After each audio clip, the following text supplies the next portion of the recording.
अखेर आज पावसाचा जोर वाढणार आहे. शेतकऱ्यांसाठी आनंदाची बातमी म्हणावं लागेल. आता कोणत्या भागात पाऊस राहणार आहे सविस्तर अपडेट पाहणार आहोत. त्यापूर्वी चॅनलवर नवीन असाल तर चॅनलला सबस्क्राईब करा, नोटिफिकेशन बेलला ऑलवरती टाका. जे चॅनलला सबस्क्राईब करतील त्यांना वेळोवेळी हवामानाची प्रत्येक अपडेट या चॅनलवरती पाहायला मिळेल. तर चला पाहूयात आता सविस्तर अंदाज.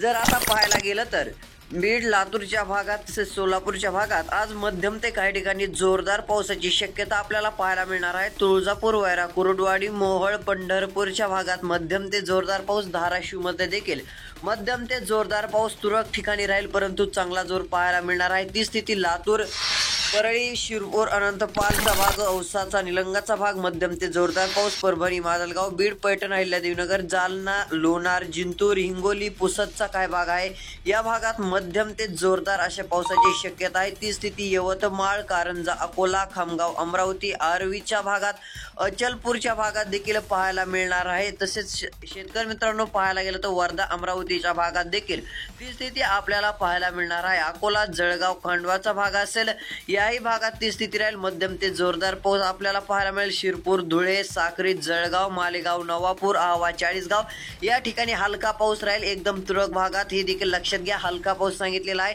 जोरदार होणार नाही या भागात. पुणे, जेजुरी, दौंड, बारामती हलका पाऊस राहील. सातारा, ओढूज एकदम तुरळक ठिकाणी हलक्या सरीची आज शक्यता आहे. तसेच इकडे जत, सांगली, कोल्हापूर या भागात हलका मध्यम पाऊस एकदम तुरळक भागात राहील. कोकणात आपल्याला हलक्या सरी आज पाहायला मिळणारच आहेत.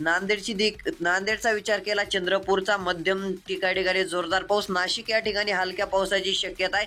नागपूर, गोंदियाच्या भागात जोरदार पाऊस राहील. या ठिकाणी गोंदियाच्या भागात उत्तरेकडील मुसळधार पावसाच्या सरींची शक्यता आहे. अमरावती, वर्धा असेल या वाशिम, हिंगोली, बुलढाणा हलका मध्यम पाऊस आपल्याला पाहायला मिळणार आहे. बदल काय झाला तर अपडेट नक्की देऊ. धन्यवाद.